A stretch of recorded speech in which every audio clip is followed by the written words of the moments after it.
चलिए, income from salary का आपका चैप्टर है डॉक्टर आर के जैन की बुक से, इनकम टैक्स की। तो इनकम फ्रॉम सैलरी का चैप्टर हम स्टार्ट कर रहे हैं और इसका हिंदी वाली बुक में पेज नंबर 170 है और इसका न्यूमेरिकल नंबर 1 स्टार्ट कर रहे हैं। देखिए क्या है, शुरू के मैं आपको 5-6 क्वेश्चन कंटिन्यू कराऊंगा जिससे एक बेस क्लियर हो जाए आपका। नंबर फर्स्ट है कि mister Abhinav is an officer of Rajasthan Administrative Services in the pay scale of 5,000-200-7,000 since 1st June 2016. Calculate total basic salary for the previous year 2020-21. देखिए grade system आपको दे रखा है, ठीक है। ग्रेड सिस्टम जो है इसमें आपको दे रखा, मैंने आपको उस दिन समझाया था। तो सबसे पहले कंप्यूटेशन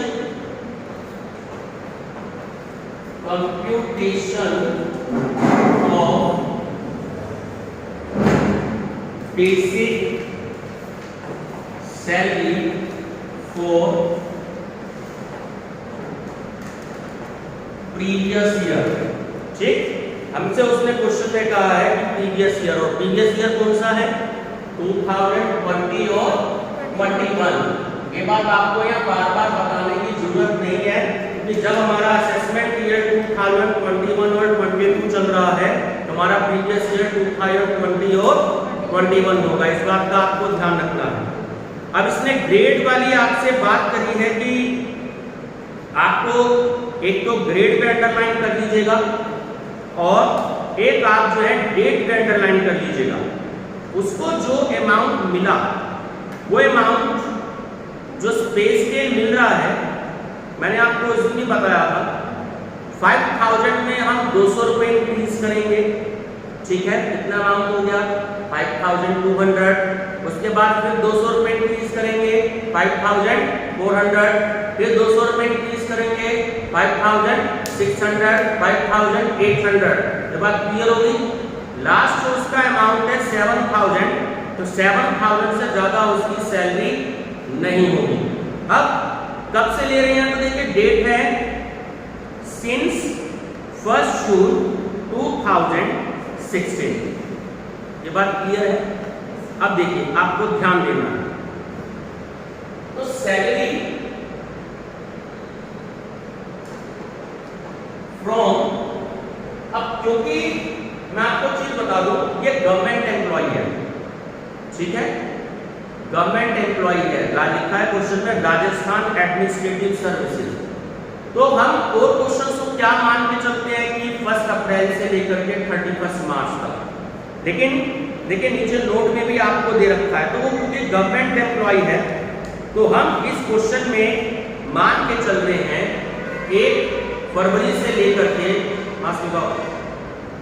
1 फरवरी से लेकर के 1 मार्च से लेकर के आपका फरवरी तक के मंथ का। तो बात क्लियर होगी। हम जो बार-बार सैलरी की कैलकुलेशन करेंगे, फाइनेंशियल ईयर शुरू होता है कब से, 1 अप्रैल से लेकर के 31 मार्च तक। लेकिन हम ये एक गवर्नमेंट एम्प्लॉय है, ठीक। तो हम इस क्वेश्चन को इस बेस पर हम सॉल्व कर रहे हैं कि अभिनव की जो सैलरी है वो अगले महीने की 1st डेट में उसको ड्यू हो जाती है।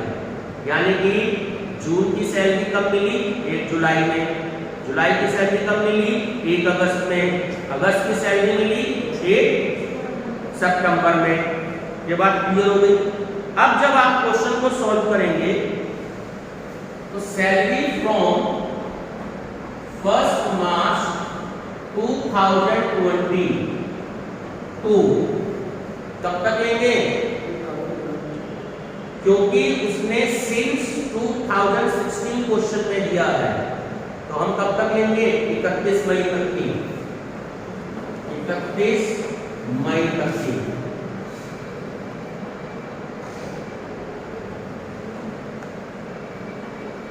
ये बात क्लियर हो गई। जून से वो जो सैलरी ले रहा है तो जून, जुलाई, अगस्त, सितंबर, अक्टूबर, नवंबर, दिसंबर, जनवरी और फरवरी। तो 9 मंथ्स की तो आपकी सैलरी ये होगी, बात क्लियर है। और 3 मंथ्स की आपकी सैलरी दूसरी होगी। ये बात समझ में आती है, क्योंकि उसने जॉब कब से ज्वाइन करी है, 1 जून से। मैं बार बार इस बात पे जोर दे रहा हूँ, बाद में ये मत कह देना क्वेश्चन समझाने के बाद भी मेरे को समझ में नहीं आया। ये बात क्लियर हो गई। बार बार इस बात पे जोर दे रहा हूँ कि उसने सैलरी जो है वो रिसीव करनी शुरू करी है। जॉब कब से लगी है उसकी, सिंस 1 जून। तो हम 1 जून से लेकर के तो फरवरी तक की कैलकुलेट कर रहे हैं। जून, जुलाई, अगस्त, सितंबर, अक्टूबर, नवंबर, दिसंबर, जनवरी और फरवरी, कितने महीने हो गए। अब अलग क्यों कर रहे हैं, क्योंकि वो अगला फाइनेंशियल ईयर आपका स्टार्ट हो जाता है। बात समझ में आ गई। अगला फाइनेंशियल ईयर आपका है और वो पिछले उसने फाइनेंशियल ईयर में केवल 3 महीने उसने सैलरी ली। ये बात मोटी मोटी सी क्लियर में आ गई, बिल्कुल क्लियर हो गई। नहीं हुई अंजलि जी, क्या समझ में नहीं आ रहा इसमें। अरे तुम एक जॉब में काम कर रही हो, तुम्हारी जो है जुलाई से जॉब लग गई, ठीक है, जुलाई 2021 से। अब तुम्हें टैक्स देना है और फाइनेंशियल ईयर तुम्हारा मार्च में खत्म हो जाता है। तुम उसको छोड़ो, क्वेश्चन को, अपने जॉब पे आ जाओ। तो तुमने 12 महीने की सैलरी ले ली तुमने, तो टैक्स कब तक का दोगी, 31 मार्च तक का ही तो दोगी। जब तुम्हारी पहली जुलाई में लगी, तो जुलाई से लेके मार्च तक के मंथ काउंट करो, कितने हुए।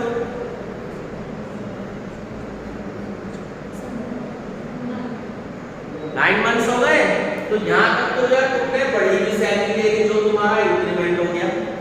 और इससे पहले के जो ईयर थे, सॉरी जो मंथ थे, वहां पे तुमने कम सैलरी ली है, क्योंकि तुम्हारा जो इंक्रीमेंट हुआ वो यहाँ से शुरू हुआ।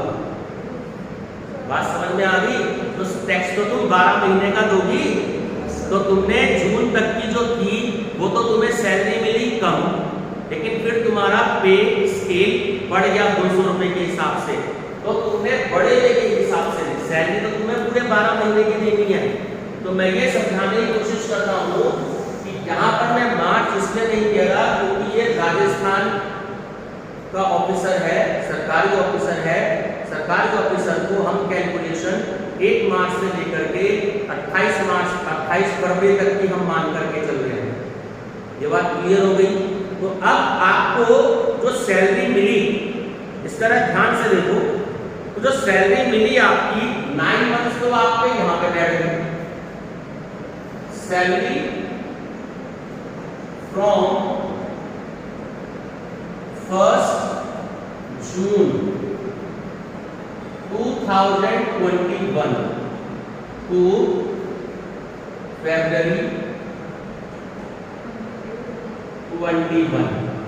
ये बात क्लियर हो गई। सॉरी, यहाँ आएगा 2020। मई तक की सैलरी तो यहाँ हो गई और जून से लेकर के फरवरी तक के 9 मंथ्स की सैलरी यहाँ पर हो गई। अब अलग अलग करने का कारण मैंने आपको बताया, क्योंकि यहाँ पे उसकी सैलरी बढ़ गई और यहाँ पे उसकी सैलरी कम हो गई। ये बात क्लियर हो गई। अब एक चीज ध्यान से समझ लो, जब वो 1 जून 2016 में लगा, मैं यहाँ पे आपको बता देता हूँ, तो जब वो 1 जून 2016 में लगा, तो यानी कि 2016-17 हो गया, ठीक है। इसी ईयर में वो लगा 2016-17 में, तो 2016-17 में उसकी सैलरी कितनी थी, 5000 रुपए थी। ये बात समझ में आती है। चलो जी, उसके बाद 2017-18 में उसकी सैलरी कितनी हो गई, 200 रुपए का इंक्रीमेंट दे रखा है उसने। उसके बाद 2018-19 में उसकी सैलरी कितनी हो गई, ठीक है। उसके बाद 2019-20 में उसकी सैलरी कितनी हो गई। अब 2020-21 में उसकी सैलरी कितनी हो गई। ये वाली बात समझाएं, कुछ समझ में आ रही है? अब हम बात कर रहे हैं अपना असेसमेंट ईयर 2021-22, तो हमें प्रीवियस ईयर की बात करनी है। तो इस प्रीवियस ईयर में उसकी जो सैलरी थी वो बढ़ के कितनी हो गई 5,800। लेकिन ये जो 5,800 रुपए आपकी वैल्यू आई, ये 5,800 रुपए आपकी वैल्यू हो गई 9 मंथ्स की। कितने मंथ्स की? क्योंकि जून से उसने ज्वाइन किया है ना। छोटी सी बात ये है कि जून से उसने ज्वाइन किया है। जरूरी तो है नहीं कि हर एक आदमी 1 अप्रैल से ज्वाइन करेगा या 1 मार्च से ज्वाइन करेगा। हो सकता है किसी ने 15 अगस्त से ज्वाइन किया हो सकता है किसी ने 20 सितंबर से ज्वाइन कर लिया हो सकता है किसी ने 25 अगस्त से ज्वाइन कर लिया हो। बात समझ में आ गई? क्योंकि ज्वाइनिंग डेट क्या थी उसकी, उसको सैलरी कब से मिल रही है? 1 जून से। तो इसलिए ये वाले जो 5,800 रुपए जो थे वो तो आ गए यहाँ, लेकिन अब वो इससे पहले भी तो सैलरी ली उसने, वो कितनी ले ली है? 5,600। ये उसका पुराना पे स्केल था और ये उसका, तो जब वो पुराना पे स्केल ले रहा था तो उसकी मल्टीप्लिकेशन हो गई 3 मंथ्स के साथ, ठीक है। और जो उसका नया पे स्केल था वो कितनी हो गई? 5,800 into 9। ये बात क्लियर हो गई है? तो ध्यान रखना है कि जब से वो ज्वाइन करेगा और उसकी सैलरी इंक्रीमेंट हो रही है, पे उसका बढ़ रहा है, पे ग्रेड, तो आप क्वेश्चन में कभी भी ऐसे देगा, यहाँ पर अक्सर कंफ्यूजन की स्थिति आएगी। मैं 4-5 क्वेश्चन आपको कराऊंगा। अब जरा मुझे मल्टीप्लिकेशन करके बताइए कि क्या क्या वैल्यू है। 16,800 है सर 168 यहाँ पर 16,800 एक मिनट आराम से। सर 168 16,800 और यहाँ पर सर 52,200 सर 50400 है 50400 0400 करके देख लो प्राची जी, वो सही बता रहा है, ये सही बता रही है। इसके 52,200 ये वाली 52200 वो थोड़ा पोलाइटली वे में बोले, डट मार के नहीं बोलना है, पोलाइटली तरीके से बोलना है, ठीक है। चलिए टोटल बताएं। इसको 69,000 0 0 0 9। चलिए अपना आंसर चेक कर लीजिएगा, ठीक है। अब इसे हम क्या कहेंगे? 69,000 को total basic salary, total basic, क्योंकि यही उसने हमसे क्वेश्चन में कैलकुलेट करने के कहा था। तो जो आपके शॉर्ट क्वेश्चन आते हैं शुरू के 4 नंबर के, वहां पे क्वेश्चन आपको बहुत हेल्प करेगा, ठीक है। रेटिंग वाले जितने भी क्वेश्चन होंगे मैक्सिमम क्वेश्चन आपको मैं समझाने की कोशिश करूंगा, क्योंकि वहां पे अक्सर मंथ्स का जो है वो चक्कर पड़ता है, ठीक है। चलिए इसे नोट करते जाएं। और फिर रजिस्टर कृतिका है सबके पास, प्राची तुम्हारे फेयर रजिस्टर निशा फेयर है, कल से आ जाए फेयर रजिस्टर, ठीक है। और आपका है भाई साहब फेयर रजिस्टर। चलिए नोट डाउन हो गया।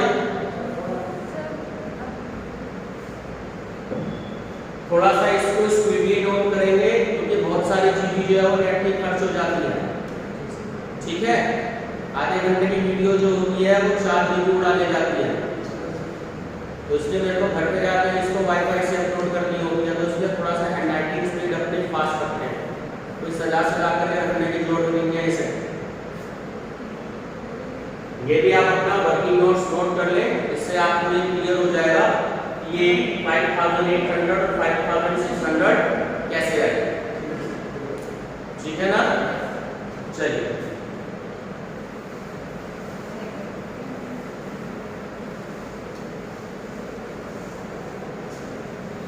Question number 2। इसमें छोटे छोटे पॉइंट्स हैं, जहां से 15 मार्क्स के आपको क्वेश्चन आने शुरू होते हैं वो मैं आपको बताऊंगा। अभी फिलहाल मैं आपको शॉर्ट क्वेश्चन स्टार्टिंग के बता रहा हूं, तो आप ये शॉर्ट क्वेश्चन जो है वो देखें, ठीक है। चलिए एक ये बड़ा इंपॉर्टेंट टॉपिक है HRA, जो क्वेश्चन नंबर 2 में मैं आपको सॉल्व करना बता रहा हूं, ठीक है। अभी तो ये सेपरेट तरीके से, बाद में जब आप लॉन्ग क्वेश्चन करेंगे तो ये आपको अपने से कैलकुलेट करना होगा। कैसे? Mister Apurva is employed in a company on 9,600 rupees per month, he gets DA. DA मतलब पूरा नाम डियरनेस अलाउंस, महंगाई भत्ता, at the rate of rupees 1,800 per month under the terms of employment. तो इसको अंडरलाइन कर लीजिएगा। जब जब हिंदी में दिया होगा सेवा शर्तों के अधीन और इंग्लिश में दिया होगा under the terms of employment, तो जब भी ये आपको क्वेश्चन में देगा तो आप वहां उसको सैलरी में ऐड करेंगे। अगर under the terms of employment नहीं लिखा तब आप सैलरी में ऐड नहीं करेंगे, ये बात आपको ध्यान रखना।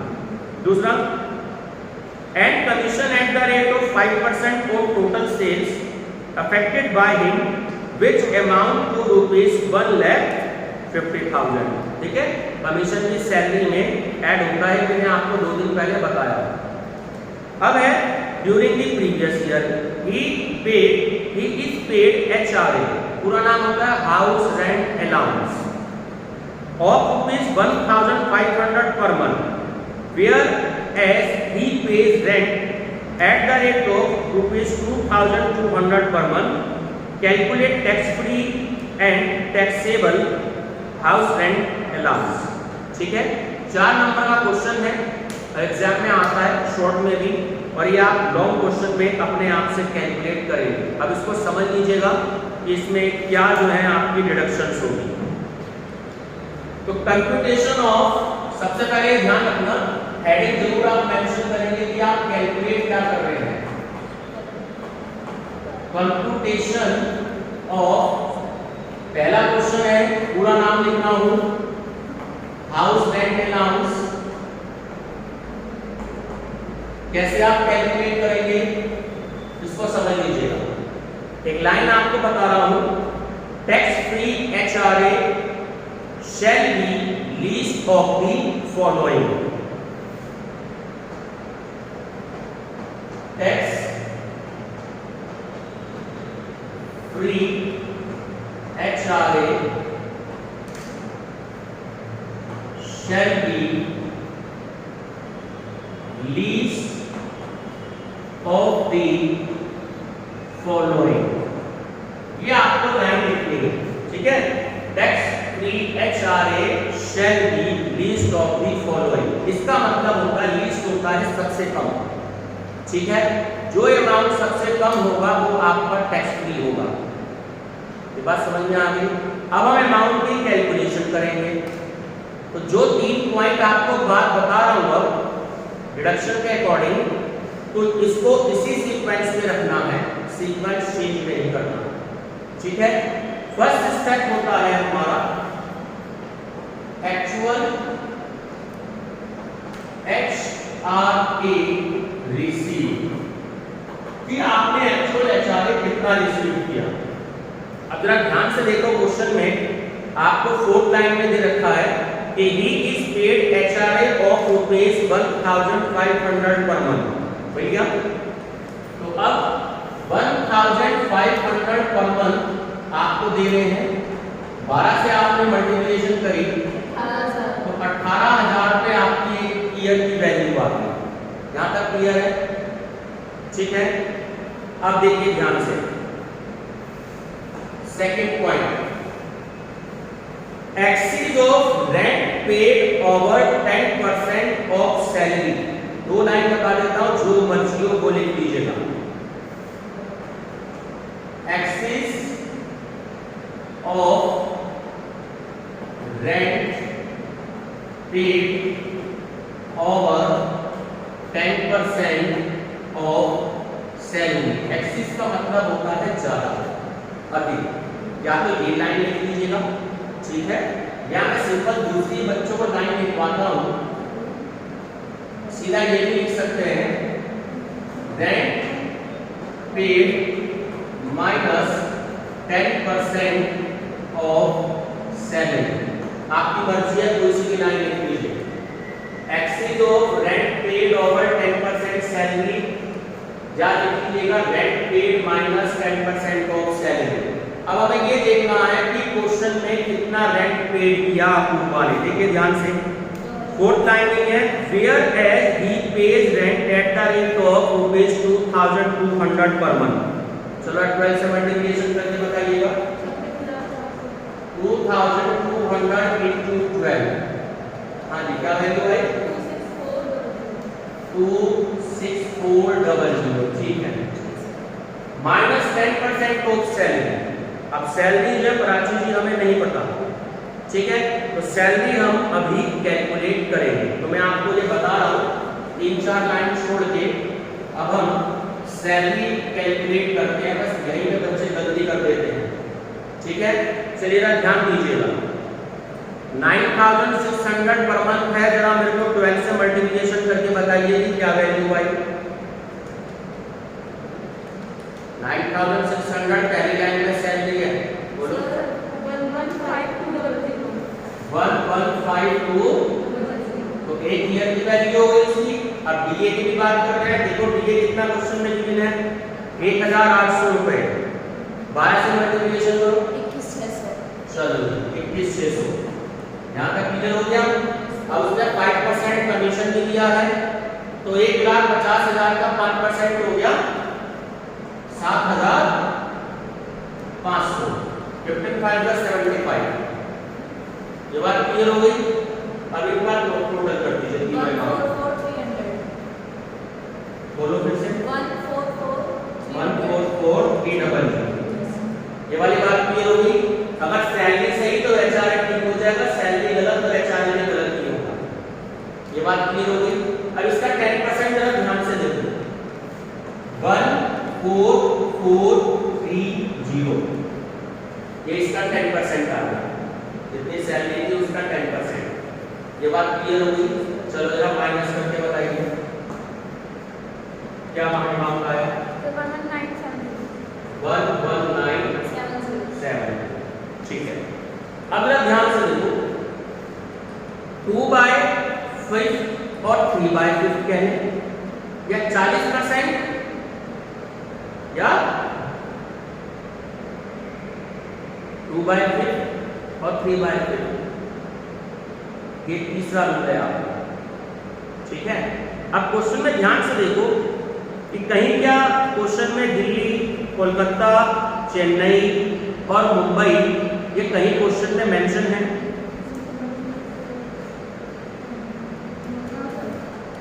नहीं है, यानी कि पूरे ऑल ओवर इंडिया में वो कहीं का भी हो सकता है। जब शहर का नाम मेंशन नहीं किया, इसका मतलब वो कहीं का भी हो सकता है। तो मेट्रोपॉलिटन सिटी जो है हमारे 4, इनमें वो नहीं है, ये बात क्लियर होगी। जब इनमें नहीं है चारों सिटी में, वो पूरे इंडिया में कहीं भी रह सकता है। तो हम सैलरी का 40% लेंगे, सैलरी का। ये बात ईशा जी समझ में आ गई क्या कहा मैंने? अगर वो दिल्ली, कोलकाता, चेन्नई और मुंबई चारों मेट्रोपॉलिटन सिटी में नहीं है, तो हम सैलरी का 40% लेंगे, ठीक है ना, 39 ना 41, ठीक। चलिए अब जो सैलरी आई थी 1,44,300, इसका 40% बताइए। 5720, यहाँ तक की बात बताएं, सबको क्लियर है, कोई प्रॉब्लम? अब हमने लाइन देखी क्या लिखी थी, tax free HRA shall be least of the following. अब इन तीनों में सबसे कम अमाउंट देखो क्या है, 11,970, ये इन तीनों में सबसे कम अमाउंट है, ये बात क्लियर होगी। तो जो उसने क्वेश्चन में पूछा था कि टैक्स फ्री एचआरए, तो वो तो हो गया 11,970, ये वाली बात क्लियर हो गई। अब क्वेश्चन में उसने ये भी पूछा कि टैक्सेबल एचआरए कितना होगा। अब जरा ध्यान दीजिए, टैक्सेबल एचआरए हमेशा और हमेशा जितना अमाउंट रिसीव होगा उसमें से सबसे कम अमाउंट को आप माइनस कर देंगे, ये बात क्लियर होगी। अमाउंट कितना रिसीव कर रहा है, 18,000, और टैक्स फ्री हो गया 11,970, 6030। चेक कर लीजिए आंसर, समझ में आ गई ये बात। फर्स्ट रूल क्या अप्लाई होना है? एक्चुअल एचआरए रिसीव, ठीक है। सेकंड क्या होना है? Rent paid minus 10% of salary. Salary आपने कैलकुलेट करी जो पर मंथ मिल रही है, जो उसको डीए अगर अंडर द टर्म्स ऑफ कह रहा है और कमीशन अगर क्वेश्चन में दिया है तो इनको टोटल कर लीजिए, इसका 10% माइनस कर दीजिए। अगर वो मेट्रोपॉलिटन सिटीज में नहीं है तो सैलरी का 40%, अगर है तो क्वेश्चन में आएगा जब बताऊंगा, ठीक है। इसलिए मैं 3/5 या 2/5 की कंडीशन कह रहा हूँ, ठीक है। 5 का अगर आपको 2 निकालना हो तो 40% की होता है। ये बात क्लियर हो गई? चलिए, ये आपका क्वेश्चन नंबर 2 था, बहुत ही ज्यादा इंपॉर्टेंट है, थोड़ा सा ध्यान रखेंगे, ठीक। चलिए क्वेश्चन नंबर 3, कुछ क्लियर हो गया? ठीक है, ये आपके 2 क्वेश्चन हो गए हैं। चलिए, सबने नोट कर लिया? चलिए क्वेश्चन नंबर 3 का फर्स्ट पार्ट आपको करा रहा हूं।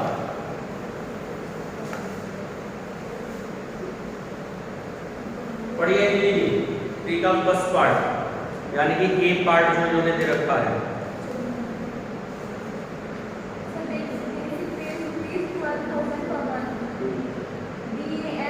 टॉप दिशा में बाहर भेज दो।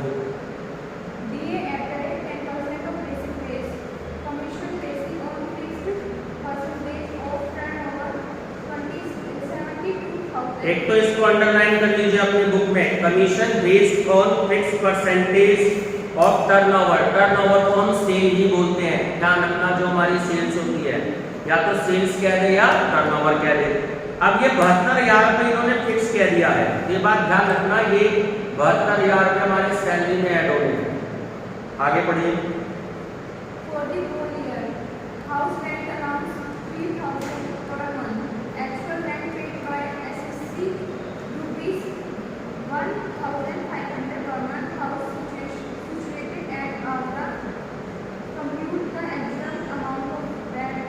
ठीक है, आगरा को अंडरलाइन कर लीजिए अपनी बुक में। आगरा को, आगरा है ना, यानी सैलरी का 40% या 2/5, ठीक है। अगर आप 5 का 40% कैलकुलेट करेंगे तो वो 2 ही आएगा, तो या तो आप 2/5 लिख सकते हैं या 40% लिख सकते हैं, ठीक है। चलिए अंजलि जी, अब कराएंगे, देखिए या तो लिखिए टैक्स फ्री या एग्जम्प्टेड, एक ही वर्ड होता है। चलिए फर्स्ट पॉइंट बोलिए अंजलि, नोट भी करते रहेंगे, बताते भी जाएंगे। पहले आप कैलकुलेट करें लाइन क्या आएगी, सैलरी को हम 2 मिनट बाद कैलकुलेट करेंगे। बोलो फर्स्ट लाइन क्या बताएगी? पिछला क्वेश्चन देख लो, सॉल्व हुआ हुआ, सभी लोग देखें। First line actual HRA receive, ठीक है, एक्चुअल एचआरए रिसीव। देखिए क्वेश्चन में एक्चुअल एचआरए रिसीव कितना है, क्वेश्चन में कितना मेंशन किया है उसने?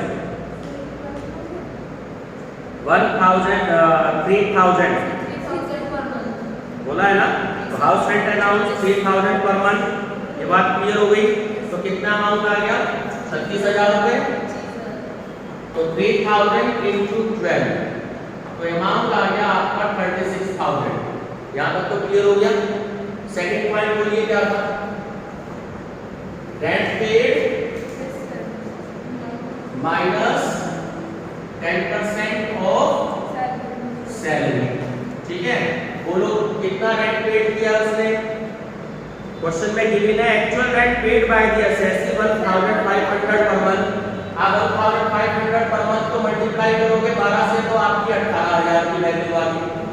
ये बात क्लियर हो गई। अब सैलरी आपको कैलकुलेट करनी है। चलिए 3 एक लाइन छोड़ दीजिएगा अपनी, फिर हम जो सैलरी की कैलकुलेशन कर लेते हैं। अब आ जाओ स्टार्टिंग की फर्स्ट लाइन में, बेसिक पे 12,000 पर मंथ। तो देखिए आपने मल्टीप्लिकेशन करी 12,000 को पर मंथ से, तो कितने आ गए? 96, नहीं सॉरी 12,000 पर मंथ 12 से 1,44,000। 12,000 को 12 से मल्टीप्लाई कर दीजिए, 1,44,000 की वैल्यू आती है। अब आगे क्वेश्चन में गिवन है DA at the rate of 10% basic पे। आगे नहीं दे रखा under the terms of employment, ये बात ध्यान रखिएगा। बात समझ में आ गई? जो हमने पहला क्वेश्चन किया उसमें under the terms of employment delete था, इसलिए मैंने डीए को प्लस कर दिया था। अब यहाँ नहीं लिखा है, सिर्फ इतना लिखा है कि DA at the rate of 10% of basic pay. Under the terms of employment mention नहीं है, तो मैं डीए को सैलरी में ऐड नहीं करूंगा। इस बात का आपको ध्यान रखना है। ये बात क्लियर होगी? चलिए।